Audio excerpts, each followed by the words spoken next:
Good evening, settle in comfortably and let your body relax into the embrace of your favorite blanket. Take a slow, deep breath, feel the cool air fill your lungs. Then exhale gently, releasing any tension you might be holding on to. Maybe sip a little warm tea or just rest your head softly against your pillow, as if wrapping yourself in a cozy cloud. Tonight, I invite you to imagine a world just beyond the whispers of your mind, a realm where stories drift like shadows in the quiet night. Now picture this, a fragile thread connecting us to a time long past, a time when a simple message could carry the weight of 1,000 years, and a divorce was not just a breakup, but a chapter written in ink thicker than modern emojis. Envision a scene where such a separation might unfold not with a quick tap of a screen, but with a parchment so heavy it could sink a ship. A moment where the silence is punctuated not by notifications, but by the distant toll of church bells or the rustling of old tapestries. And as you listen softly to the murmur of your surroundings, a faint breeze stirs shadows across your room, whispering secrets of a world both strange and familiar. The air grows thicker, tinged with the scent of old wood and faded vows. It's a place where even the smallest gesture, the flicker of a candle, the rustle of silk, carries the weight of centuries. As your eyelids grow heavier, know that soon you'll open them, not in your bedroom, but in a realm where the air is thick with history, secrets, and perhaps a bit of irony. A place where even a breakup text might seem silly compared to the grand, silent stories of medieval partings, waiting silently in the shadows of time. You open your eyes, slowly, blinking against a dim, flickering light that seems to pulse from somewhere above. A wan, uncertain glow that filters through a small, grated window high on the stone wall. The air around you is thick with a mixture of smells that cling to your senses, each more pungent and layered than the last. It's a strange, almost oppressive aroma, part burnt herbs, part damp wood, with a faint hint of something sharper, vinegar perhaps, or the sour tang of sweat that refuses to fade.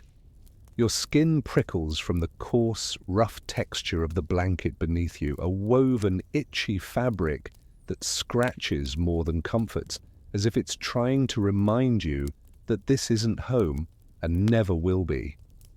The bed itself is nothing more than a wooden frame, the planks creaking softly with every tiny movement you make. The cold stone floor presses against your feet, rough and uneven, with patches of moss and dirt seeping through the cracks. The room's sparse furnishings seem to huddle in the shadows, an iron basin with murky water, a small chest overflowing with faded cloth and strange, misshapen objects.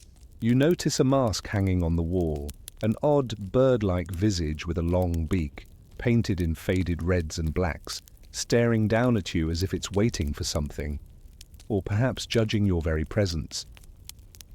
Your ears catch sounds that seem both distant and immediate.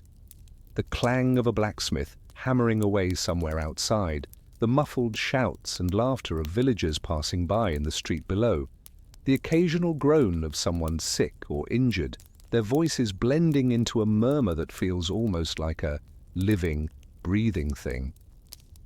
Overhead, the ringing of bells announces the passing of the hours, a relentless reminder that time here does not move as it does in your world. The faint scent of smoke drifts in from a nearby hearth, mingling with the aroma of burned herbs and something more metallic, perhaps the smell of blood or iron from a nearby forge. As you shift, your hand brushes against a rough, stiff fabric, your clothing, coarse linen and wool, scratch against your skin with every movement. You realize you're wearing something unfamiliar, layers of heavy fabric that seem designed to shield you from the cold or perhaps to hide your identity. The sensation is a reminder, this isn't your world, not your time. The textures, the smells, even the way your body feels. Everything is foreign, yet oddly familiar in its discomfort. And then a strange wave of humor washes over you. Your idea of a bad morning used to be forgetting your phone charger or spilling coffee on your shirt. Here, it's realizing your mask smells worse than the patients you're supposed to treat, and that every breath you take might be filled with more than just air. It's a moment of irony, a quiet acknowledgement that some inconveniences transcend centuries, yet somehow this feels more like a test than just a morning. Now, with a hesitant motion, you sit up, your legs trembling slightly from the cold, and reach for the rough woolen cloak draped over a nearby chair. It's stiff, itchy, and smells faintly of smoke and dried herbs. You pull it over your shoulders, feeling the weight settle around you like a shield, as if it can keep out the strange, unwelcoming world beyond these walls.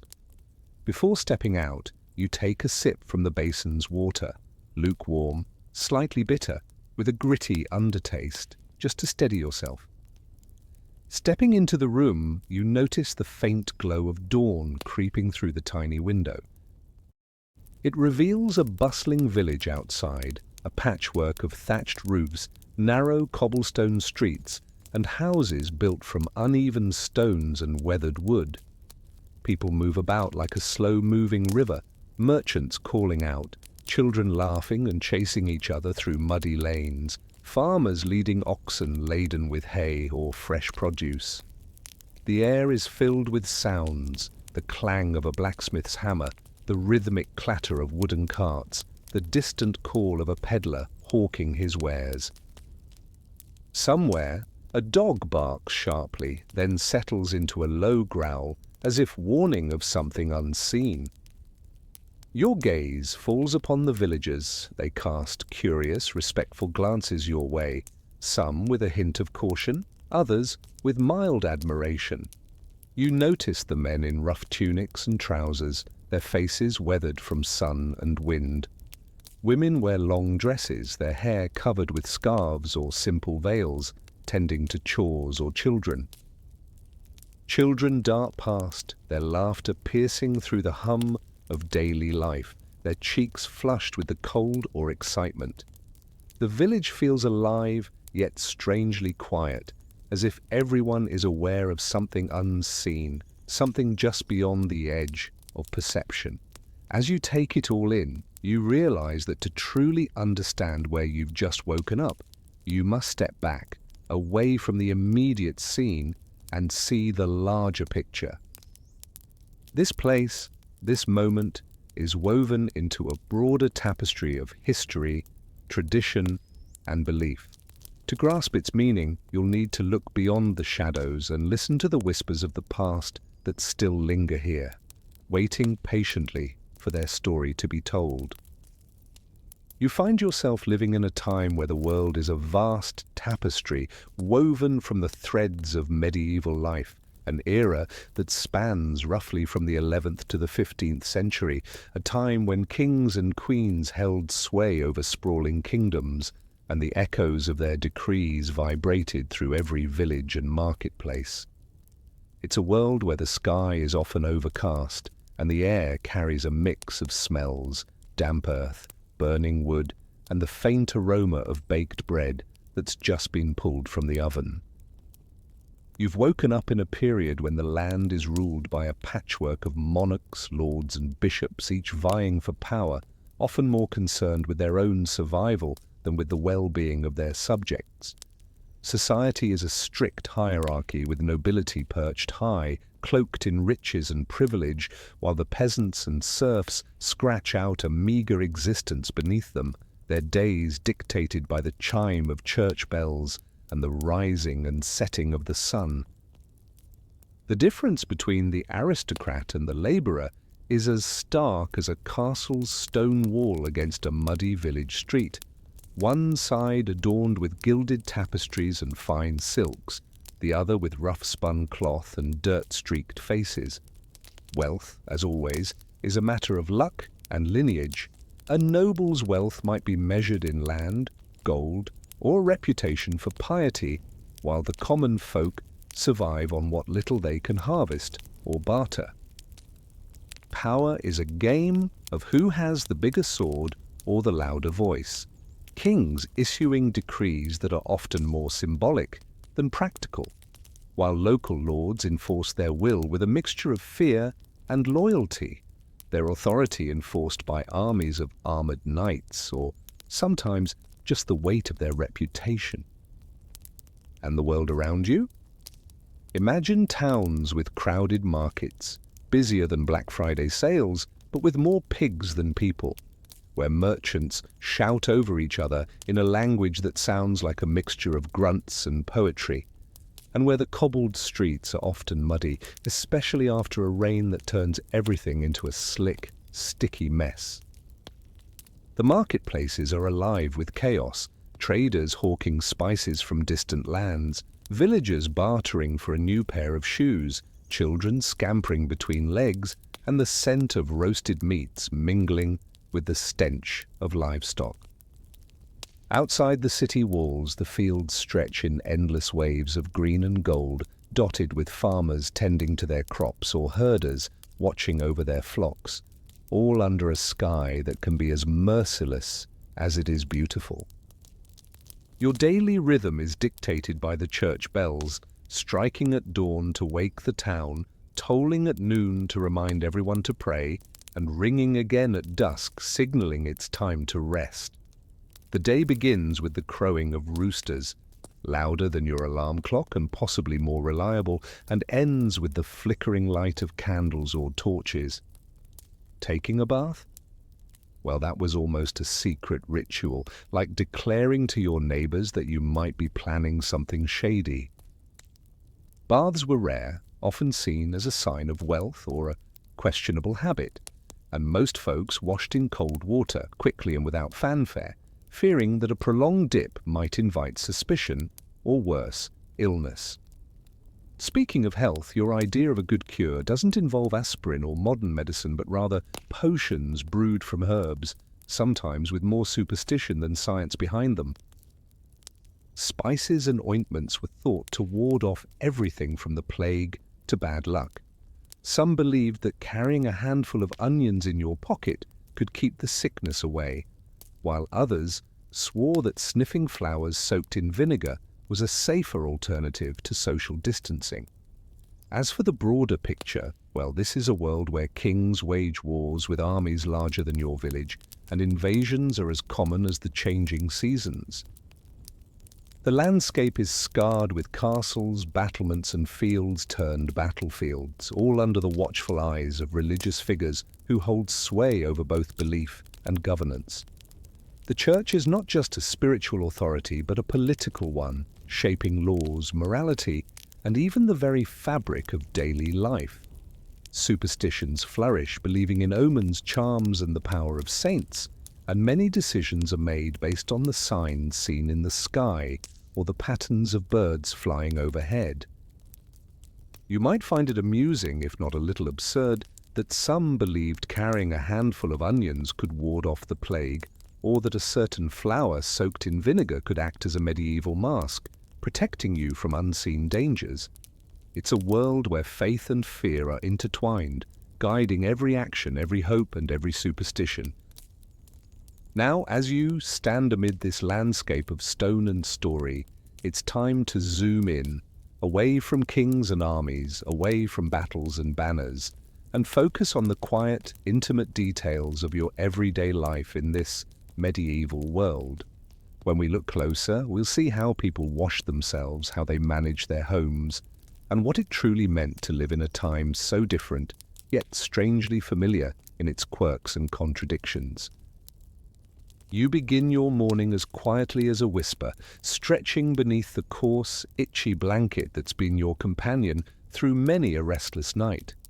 The air in your chamber is thick, tinged with the faint smell of smoke from the fireplace still smouldering in the corner, mingling with the lingering scent of damp straw and the faint aroma of last night's stew. Your body stirs with a stiffness that feels more like a protest than a natural awakening, and you sit up slowly, feeling the roughness of your rough-spun tunic against your skin, like 1,000 tiny scrapes whispering to you that comfort is a foreign concept here. Your first instinct is to find water, perhaps in a wooden basin, the surface rippling slightly as you dip your hands into the cold, murky liquid.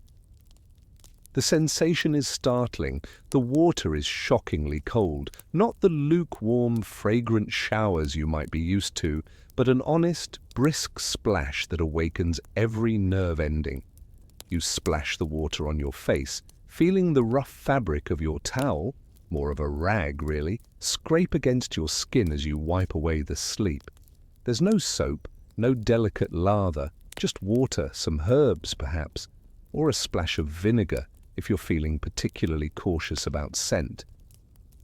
In fact, the idea of hygiene here isn't quite what you might imagine. Bathing is often seen as unnecessary or even suspicious, like announcing to your neighbors that you're hiding something. Instead, people rely on perfumes or smearing themselves with herbs and dried flowers, hoping to mask the less pleasant realities of daily life.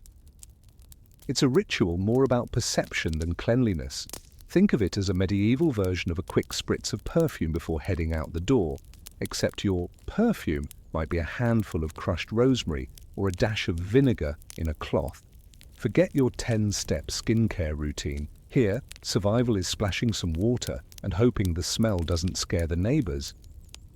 Inside your humble dwelling, the atmosphere is a patchwork of textures and sounds.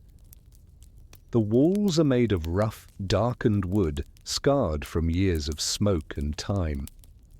The fireplace crackles softly, sending tendrils of fragrant smoke curling upward, filling the room with the scent of burning oak and a hint of burnt herbs. The furniture is sparse, perhaps a sturdy wooden table, a bench or two, and a chest that's seen better days, its surface scarred and worn, like the stories it could tell if it could speak. Utensils of clay and iron sit on shelves or hang from hooks, simple tools, dull and utilitarian, yet vital for daily chores. The floor beneath your feet is uneven, creaking with every step, and the air carries a faint dampness, a reminder that this space is as much about necessity as comfort. Rags and woven cloths hang from pegs, some used, some waiting to be used, their rough textures grounding you in the reality of life here. It's a far cry from the sleek, sanitized homes of today. Instead, it's a cozy chaos, a place where every crack and splinter has a story. Now let's talk about what you're wearing, your daily armor, if you will. The clothes are made from coarse wool and heavy linen, designed more for warmth and durability than for style. Your tunic is stiff and scratchy, like being hugged by a hedgehog, and your trousers are thick enough to withstand the mud and dirt of the fields. Your shoes? Well, they're not quite the cushioned slippers of modern comfort, but sturdy, leather boots that rub and chafe as you walk, reminding you that fashion and comfort are rarely friends here.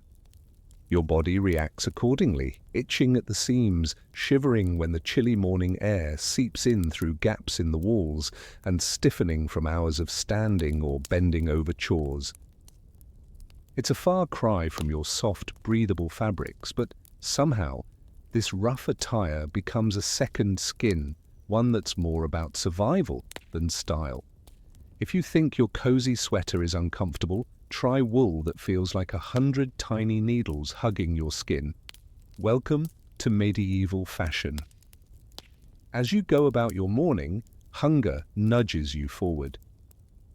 The first meal of the day is humble, a piece of bread so hard it could double as a weapon, accompanied by a slice of aged cheese, its flavor sharp and somewhat pungent.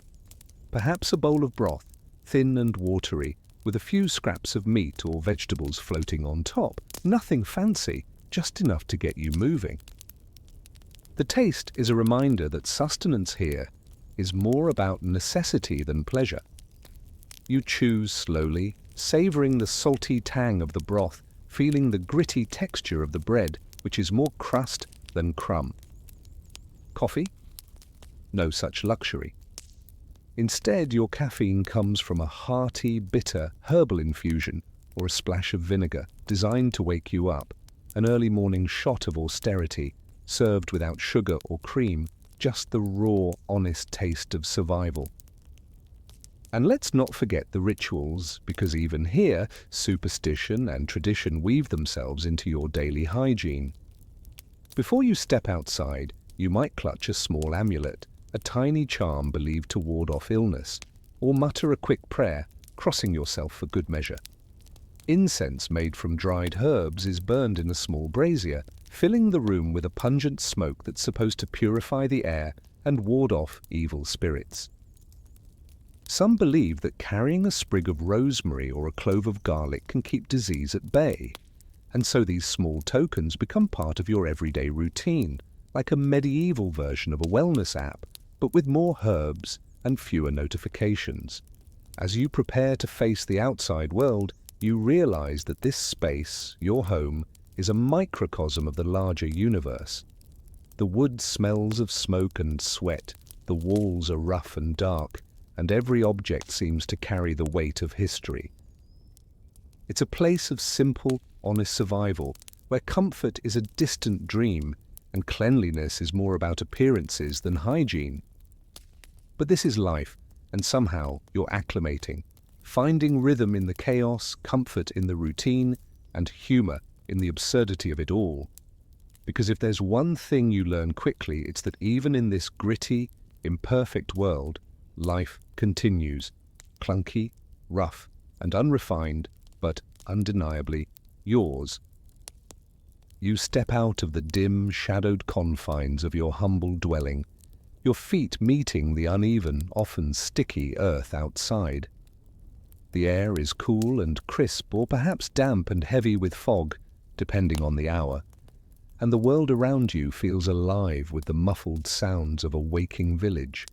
The ground beneath your boots is a patchwork of mud, cobblestone, and dust, each step releasing a faint squelch or a crunch as you move forward.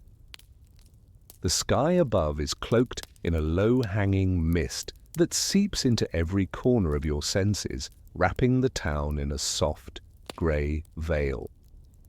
As you begin your daily routine, you're already dressed for your role, clad in a heavy cloak, perhaps with a mask of carved leather and a bag of herbs swinging from your shoulder, the scent of dried lavender and crushed rosemary lingering in the air around you.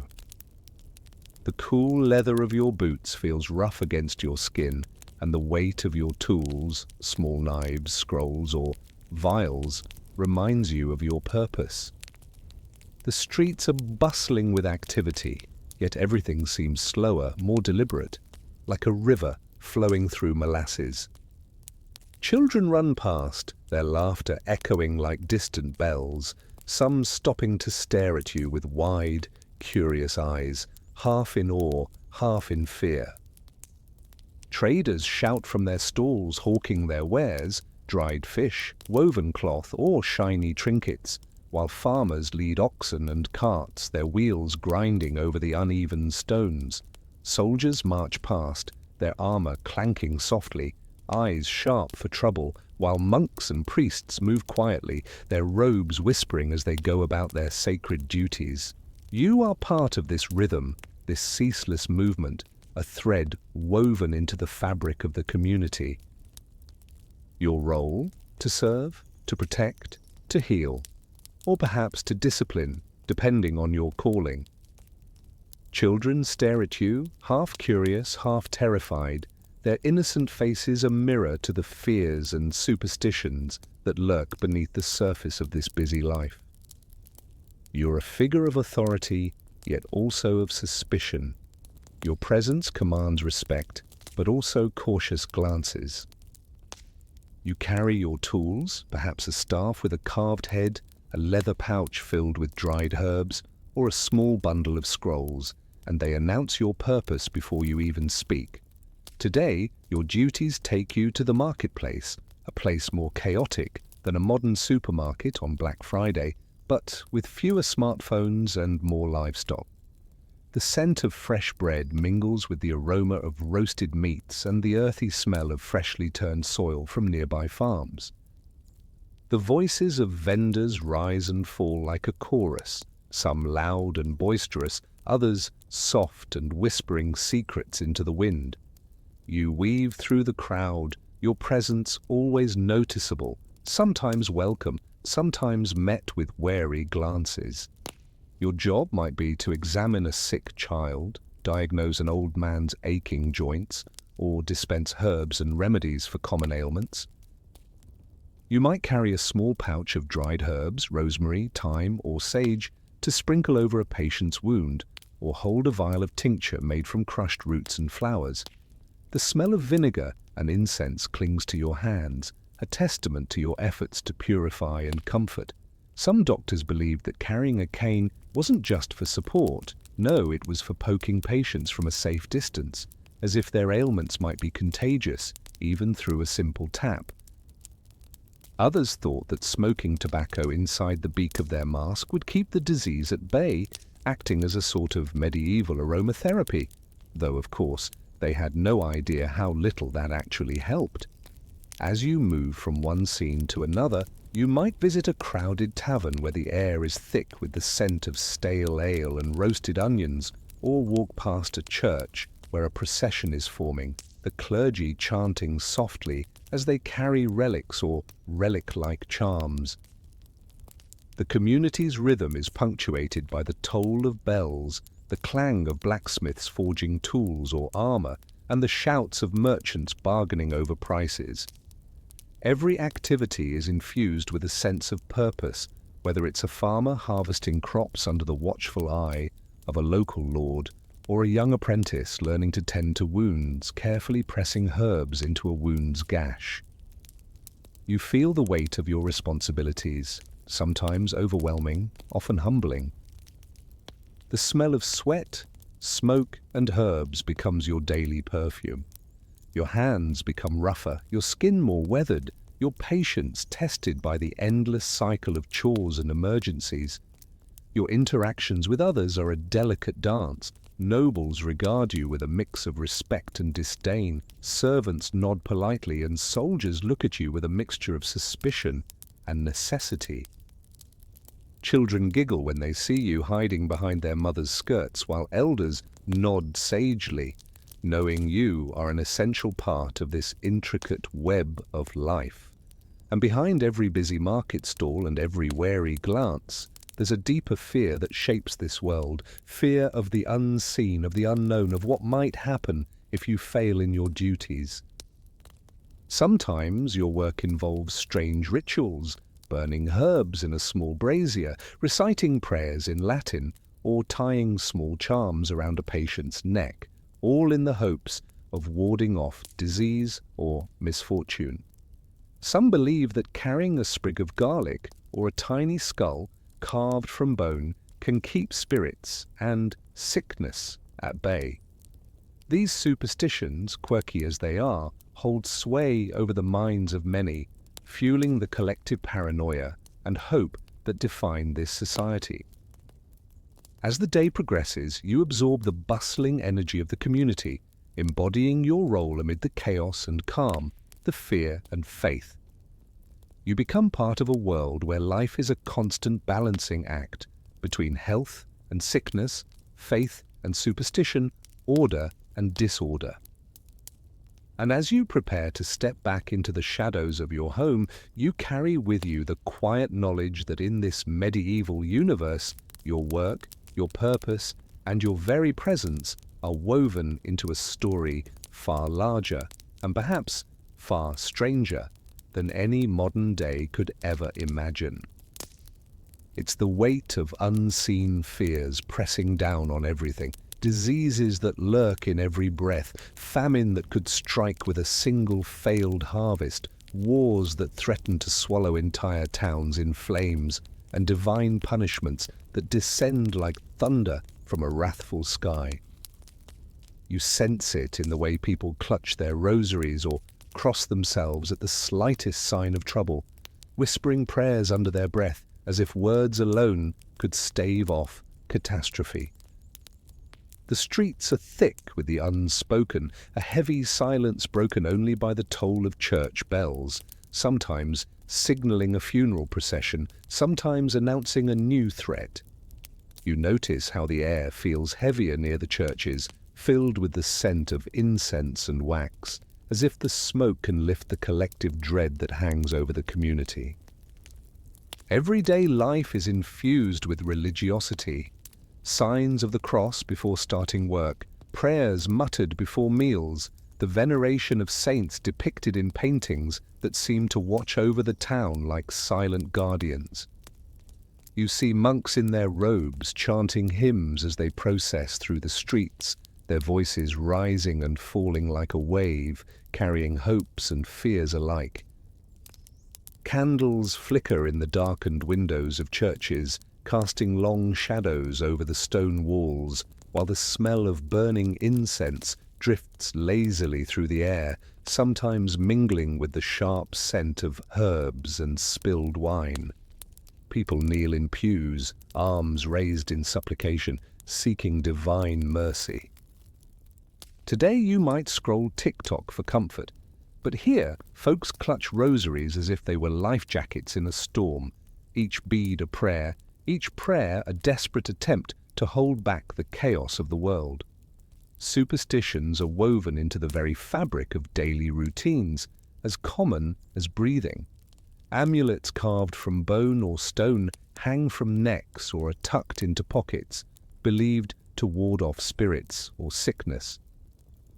Small bundles of herbs, lavender, sage, or thyme, are carried in pockets or burned to purify the air and chase away malevolent forces. Symbols painted on doors or carved into wood, stars, crosses, or strange runes, serve as talismans against the unseen. You've heard of those who believed that carrying a dead toad in their pocket could ward off the plague, or that whipping themselves in the streets would earn God's mercy. It's the medieval version of essential oils, except with a slightly higher chance of accidental poisoning.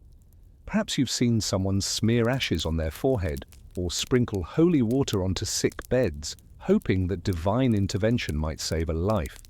Fear here is like the smoke from 100 chimneys. You breathe it in whether you want to or not. It seeps into every corner of this world, shaping the way people think, speak, and act. The collective anxiety is palpable, a constant background hum like the distant rumble of thunder. The fear of the plague is so intense that entire communities have become living fortresses, fearing the air itself, believing that miasma, or bad air, is the true villain. Some believed that the disease spread through the smell of rot, and so they wore masks stuffed with aromatic herbs or scented cloths, hoping to filter out the deadly vapors. Others thought that blood sacrifices, often small animals, could appease the spirits and keep the sickness away.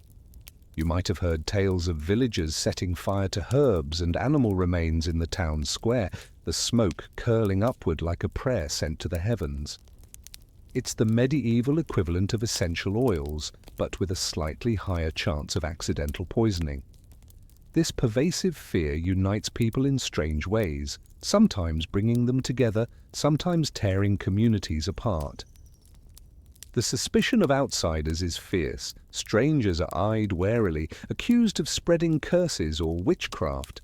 Accusations fly like arrows.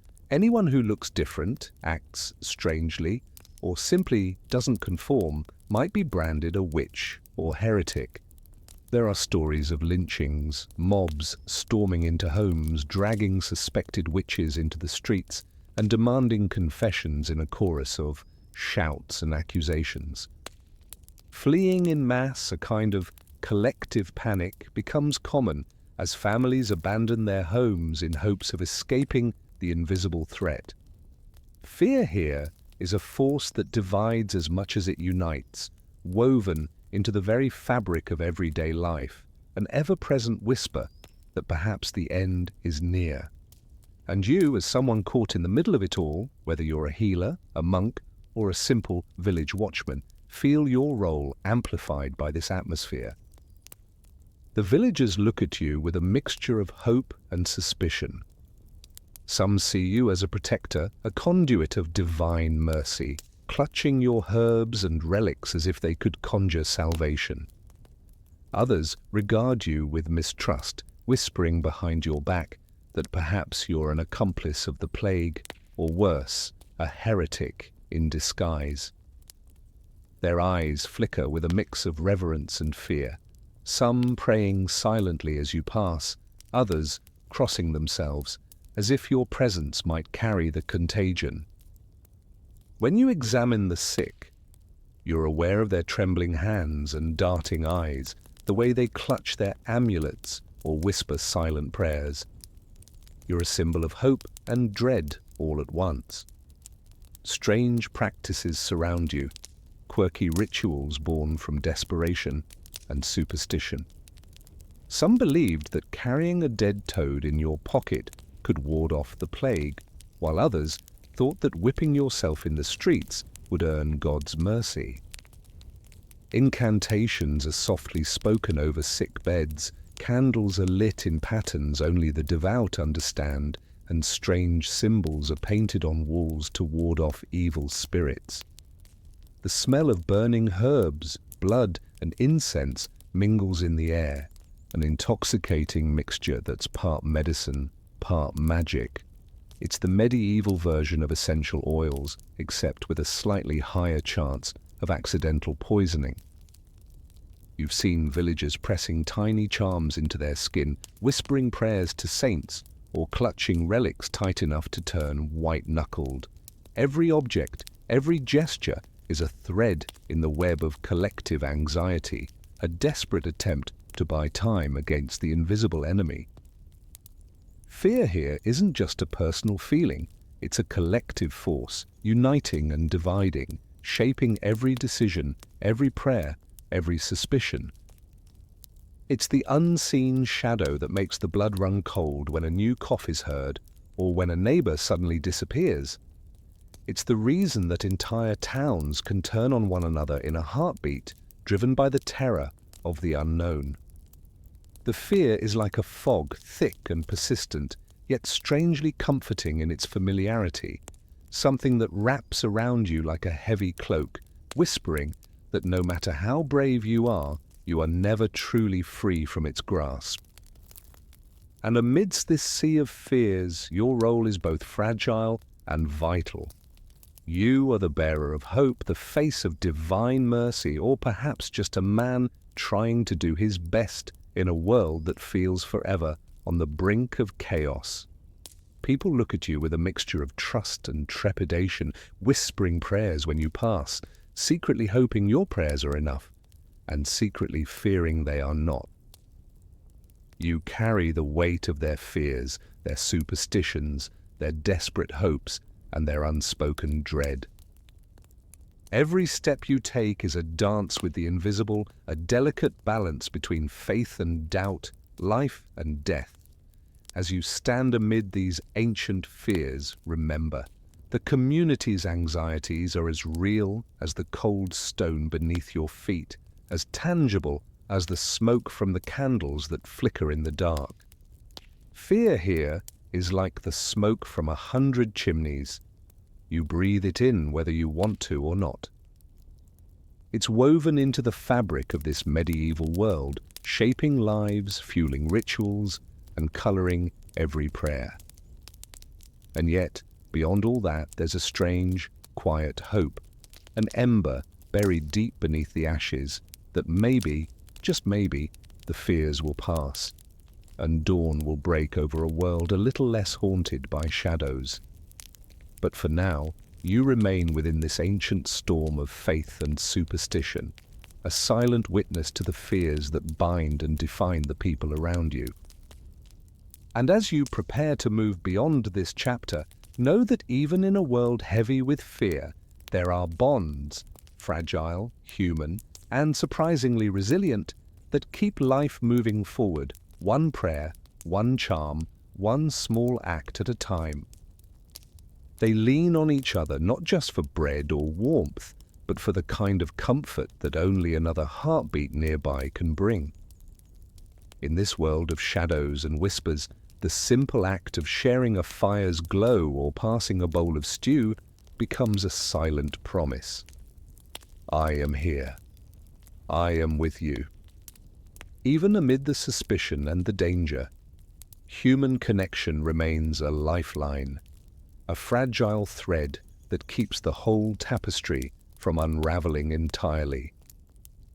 Imagine your own home, where the hearth crackles and the smell of roasting meat drifts through the rooms. Forget Netflix family drama. Here, your cousin might literally sleep on the floor 2 feet away from you every single night, sharing the same patched blanket, the same stories whispered in the dark. The family isn't just a support network, it's a compact of obligations and bonds that can feel as tight as a noose. Grandmother's scolding echoes softly, a reminder that everyone has their role, children making a mess in the corner, aunts fussing over herbs and remedies, uncles grumbling about the weather.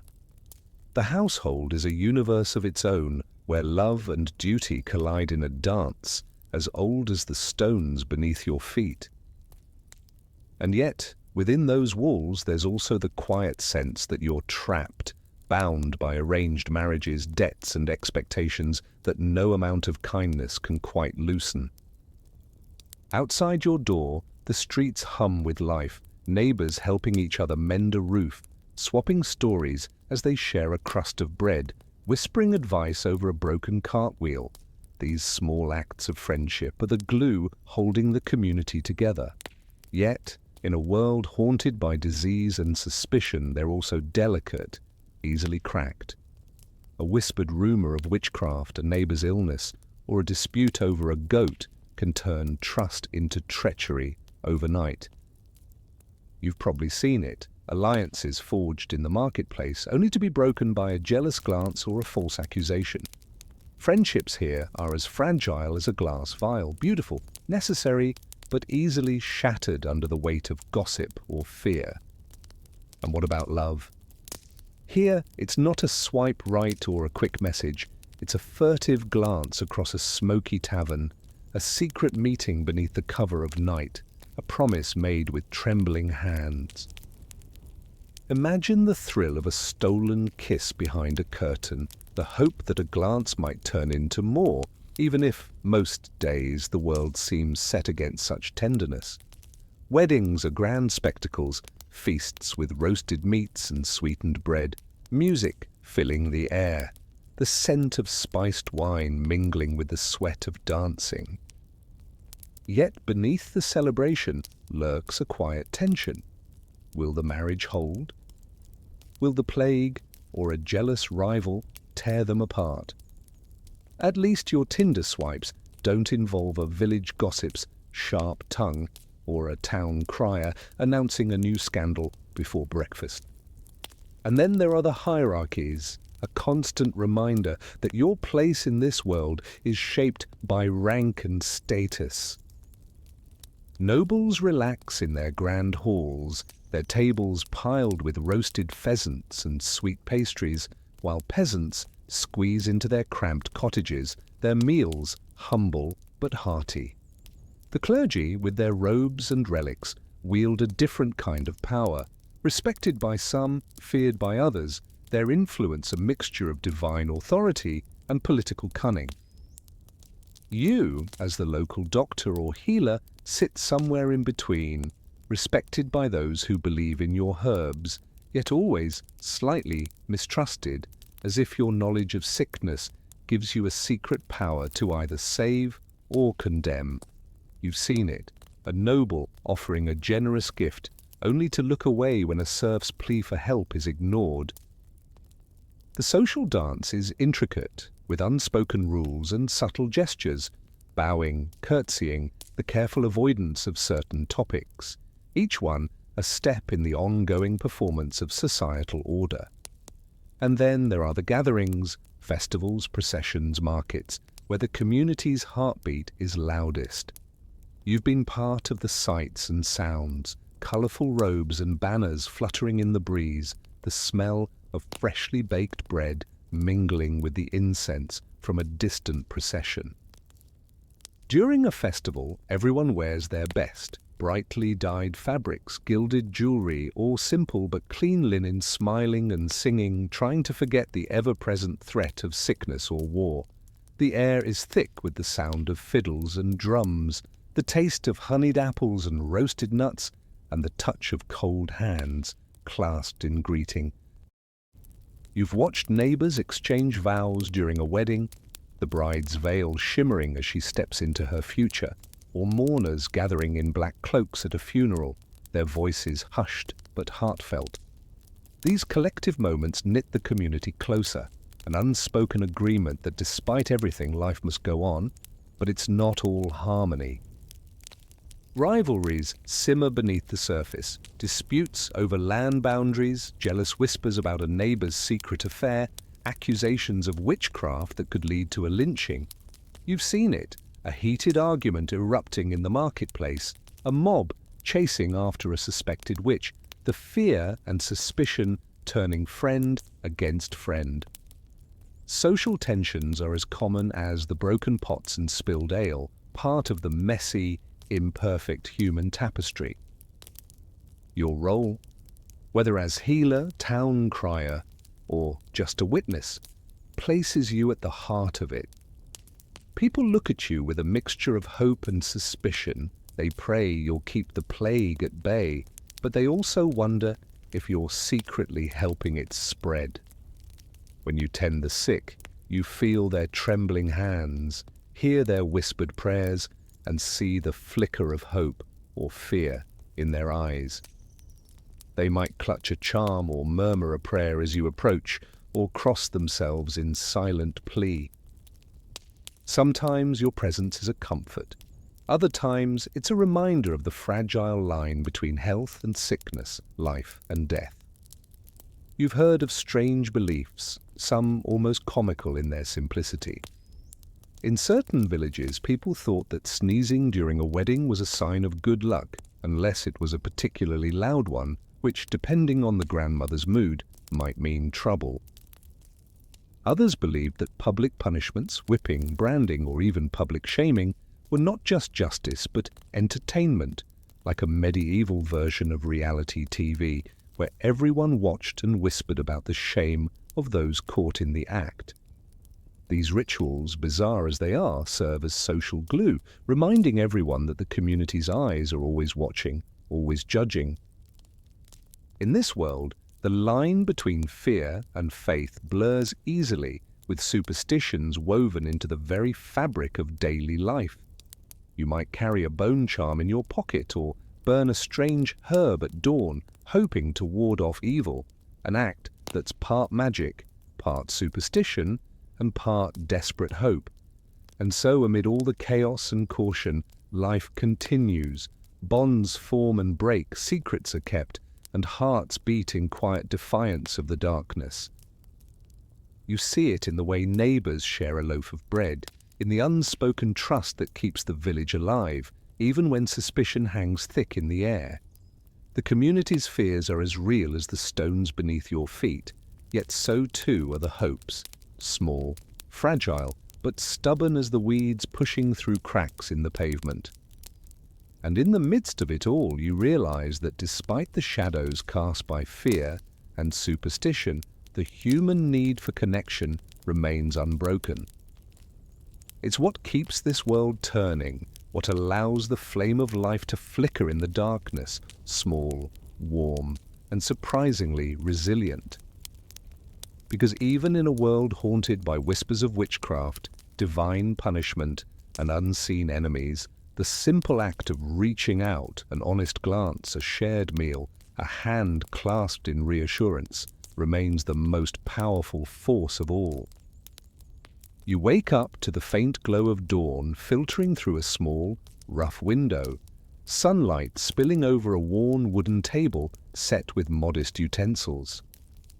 The air carries the faint aroma of yesterday's cooking, perhaps a pot of pottage simmering gently, the scent of dried herbs and a hint of salt from preserved fish.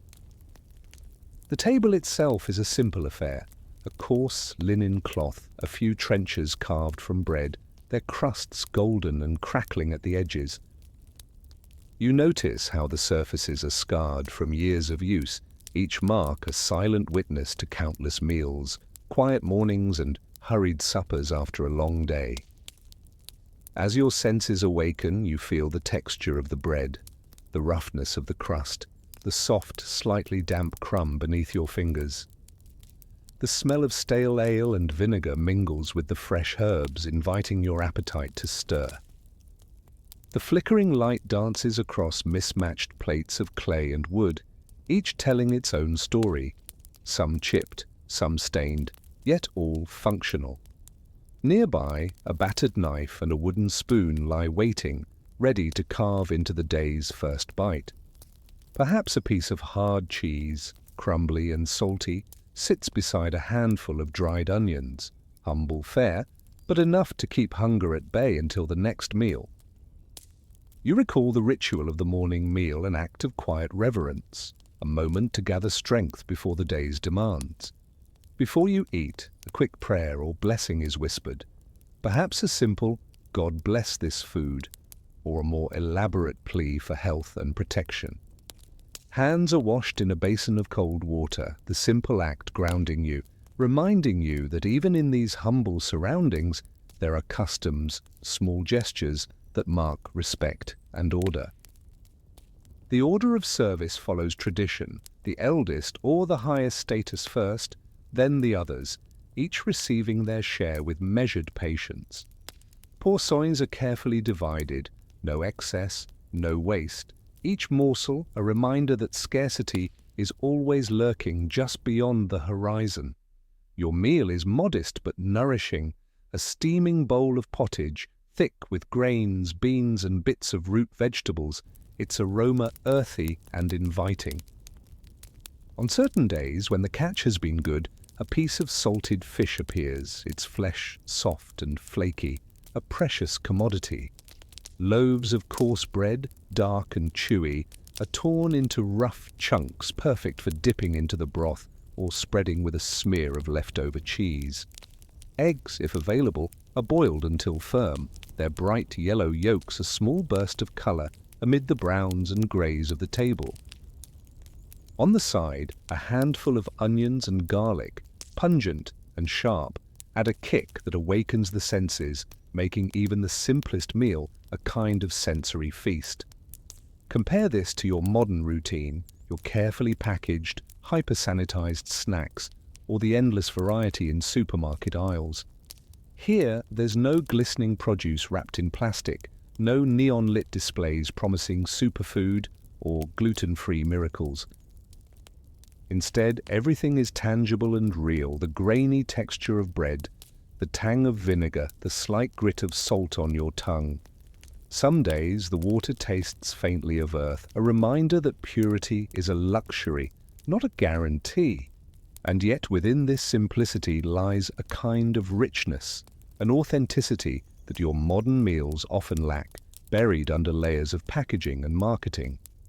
Meal times are also woven into the rhythm of daily life, marked by rituals and expectations. Before eating, a brief prayer might be offered, whether to the saints, the earth, or simply a moment of gratitude for the gathered company.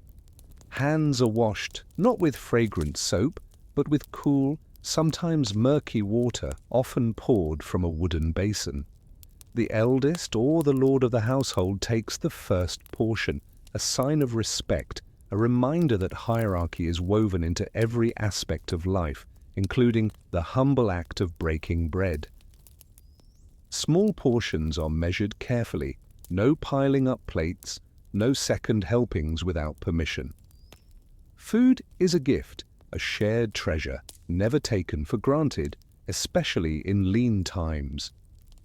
You watch the scene unfold, a family seated closely around the table, children's faces smeared with crumbs, cheeks puffed with bread.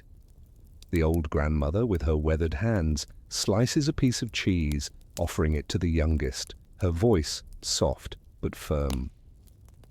The father, with a rough, calloused hand, picks at the broth while the mother tends to the children, glancing out the window at the busy street beyond. The atmosphere is cozy, intimate, yet beneath it lingers the awareness that hunger and scarcity are constant companions, whispering in the background like an uninvited guest. From the bustling marketplace, you can imagine the scenes behind the scenes, the baker shouting prices, the smell of freshly baked bread filling the air, the clatter of barrels and the murmur of barter. You see the baker rolling out dough with practiced hands, the heat from the communal oven turning loaves a rich amber. Nearby, the vendor of dried herbs and spices arranges her wares, pungent salvia, fragrant alacrim, each jar a small treasure waiting to transform a humble stew into something memorable. Perhaps the doctor you serve crosses the busy square, clutching a bundle of fresh oranges or a flask of vinagre, negotiating prices with a quick nod, his mind already on remedies and cures. The market teems with life, voices rising and falling, children darting between stalls, the sharp clang of a bell signaling the start of a new round of trading. In this world, food is more than sustenance. It's a stage for social status, a language of power and humility.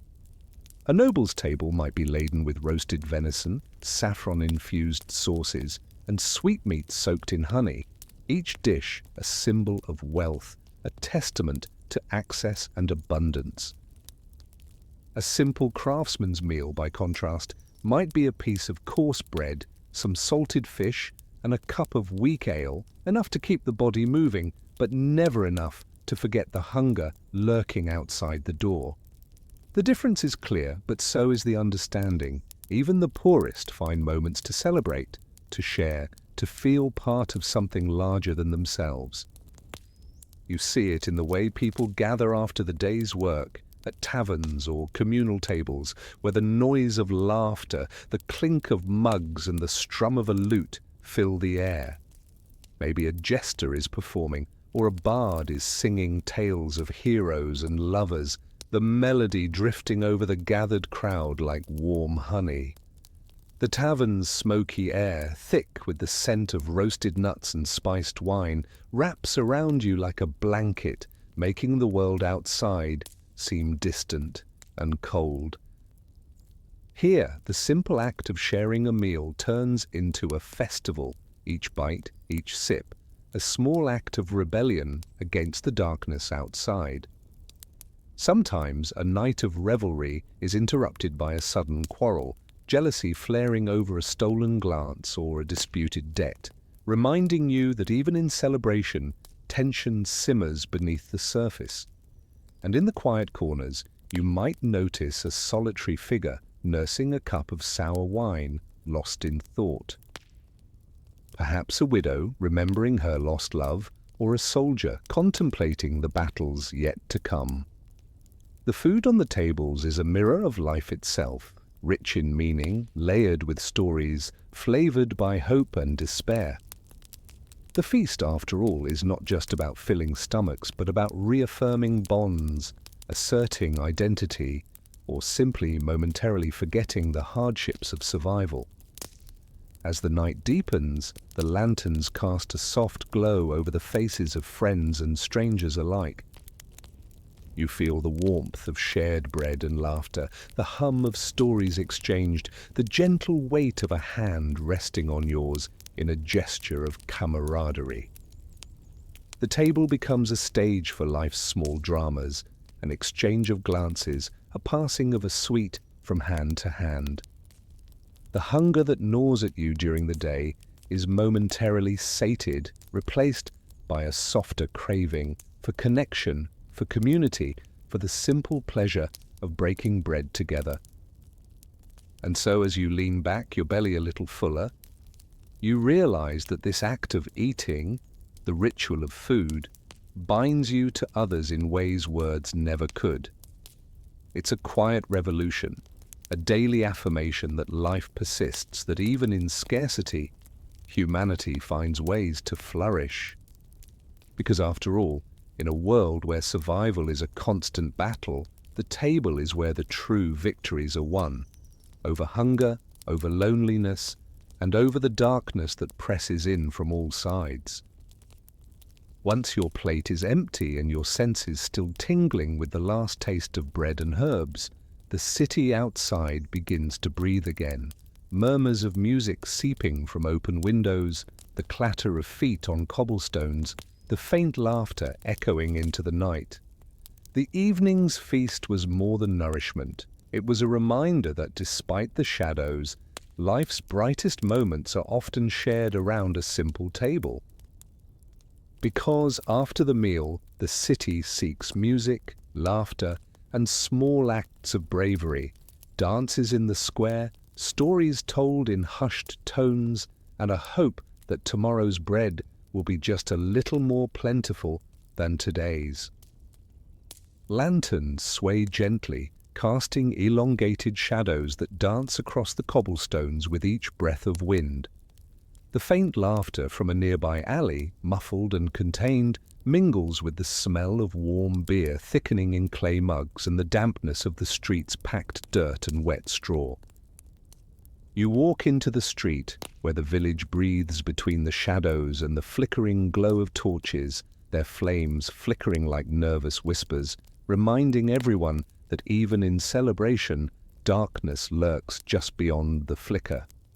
Ahead, the tavern beckons, a crooked building with a low, sagging roof, its wooden signs swinging softly in the breeze. Inside, the air is thick with the scent of burning logs, dust, and the faint sweetness of honeyed bread. The benches are rough and uneven, worn smooth by generations of elbows and backs pressed close. The table surfaces are scarred with knife cuts and spilled drinks, witnesses to years of stories told in a language of gestures and grins. You notice a group of villagers hunched over a game of 9 men's Morris, the carved pieces clacking softly as they move across the board. Each move a silent gamble, like a promise of luck that's as likely to come true as the promise of tomorrow's rain. A dice tumbles across the table, clattering like a promise made and broken, stopping with a thud as predictable as a bill arriving with the morning's post. That little cube, with its pockmarked surface, seems to carry the weight of hopes, fears, and the occasional curse whispered in frustration. Roll again, as if fate depended on the turn of this small, stubborn stone.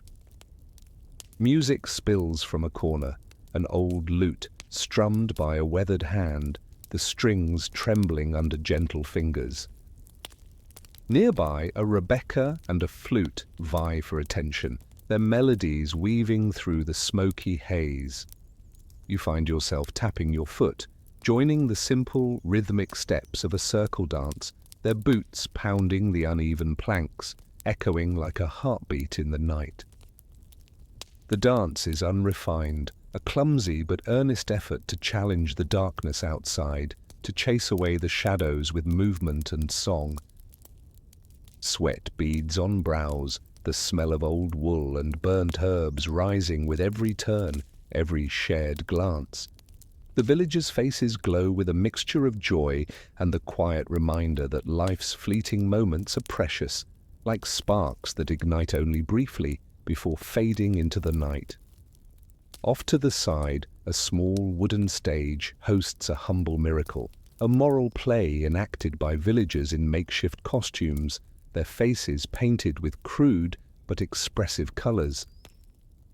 They act out stories of saints and sinners, of virtue and vice in a language that's both simple and profound.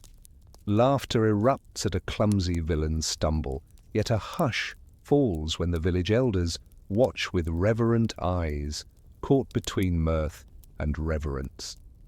The scene is a reminder of the sacred and the mundane intertwined, an act that celebrates the community's shared beliefs and fears, their hopes for divine mercy, or the warning to stay on the righteous path.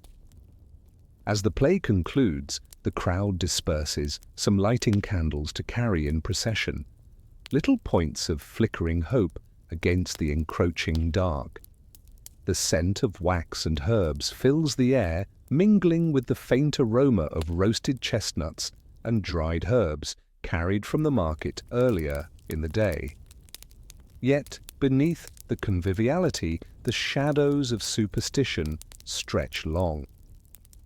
You notice a small group gathered near the town square, flagellants, their robes tattered, moving slowly through the streets. Their silent, rhythmic beating of whips echoes like a heartbeat gone awry, a ritual of penance that cuts through the night's gentle rhythm.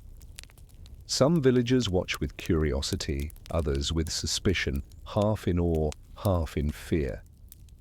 Their presence whispers of ancient fears, of divine wrath, of sin, of the thin line between salvation and damnation. You, as the doctor, keep a careful eye, your gaze respectful but cautious. Someone comes to you quietly, seeking a quick word, an herbal remedy, a blessing, a reassurance that the darkness outside isn't also within. You touch the edge of their shoulder, a gesture of solidarity, and murmur a quiet prayer for protection. In this moment, you are both healer and witness, part of the community's fragile dance between hope and despair. The night's rhythm is a mixture of raucous laughter and contemplative silence.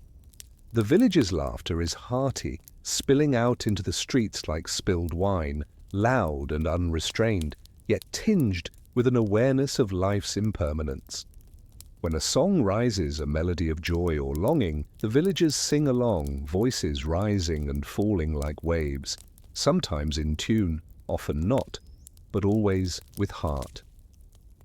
The fiddles and flutes weave their stories, and the whole village seems to pulse with a shared heartbeat, a collective effort to push back the darkness with music and movement.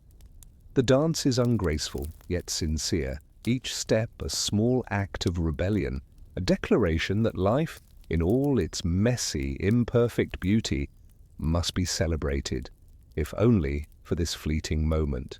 As the last notes fade into the night, the village remembers. It remembers that everything begins and ends, each celebration, each sorrow, each quiet prayer.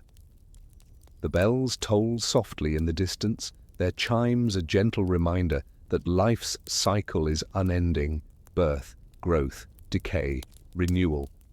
And in this quiet, you feel the weight of it all, the delicate balance between joy and sorrow, light and shadow.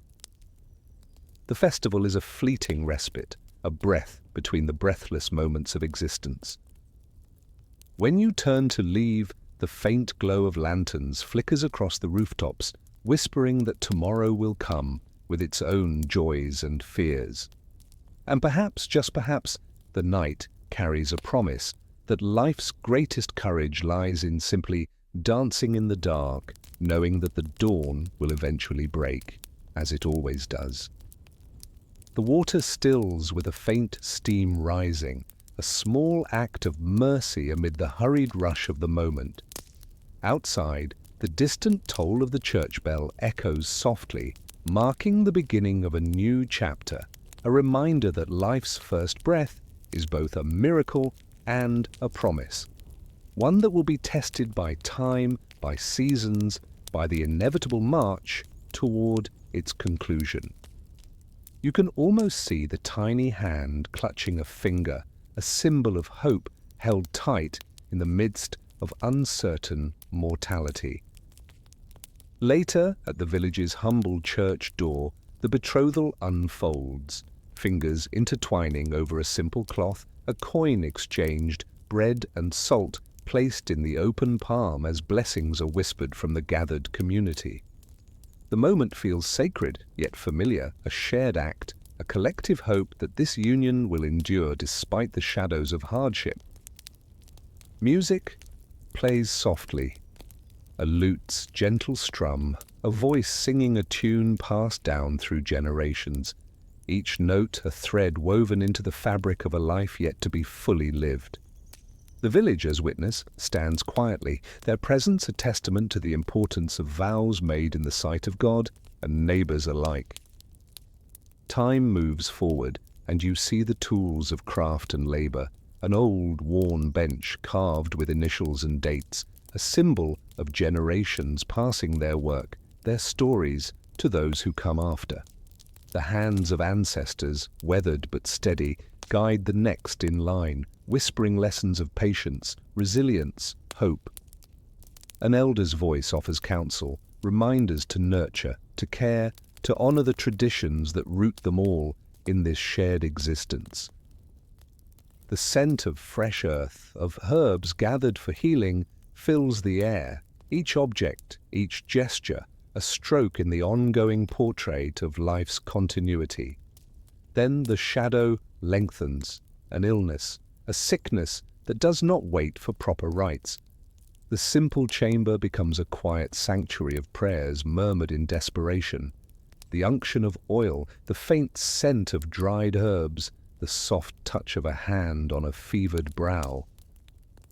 When the pestilence strikes, the hurried rituals mirror the urgency of a world that spins too fast. No time for prolonged prayers, no space for elaborate rites. The silence is heavy, filled with the unspoken acknowledgement of mortality's proximity. As a healer, you stand at the edge, your presence a comfort, your inability to halt the tide a reminder of life's fragile grip. And then, the inevitable. The toll of the bell, deep and slow, announces the departure. A simple funeral procession begins, the villagers walking with measured steps behind a wooden bier. Candles flicker, their wax dripping like tears, as the earth awaits. The grave is a humble hole in the cold ground, a quiet place where bodies are laid to rest, sometimes shared, sometimes marked only by a name carved roughly into a wooden marker. The community gathers, whispering prayers, remembering the departed, each name a thread woven into the collective memory, each life a testament to the fleeting beauty of days. In this cycle, the icons of humility stand steadfast, faint frescoes of dancing skeletons, reminding all that even in death, life's fleeting nature is etched into the very stones of the church walls. The wise words from Ecclesiastes echo softly. There is a time to be born and a time to die.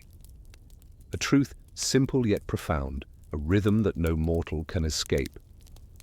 As you close your eyes in the quiet of your chamber, you breathe deeply, sensing the continuity, the miracle of mere existence.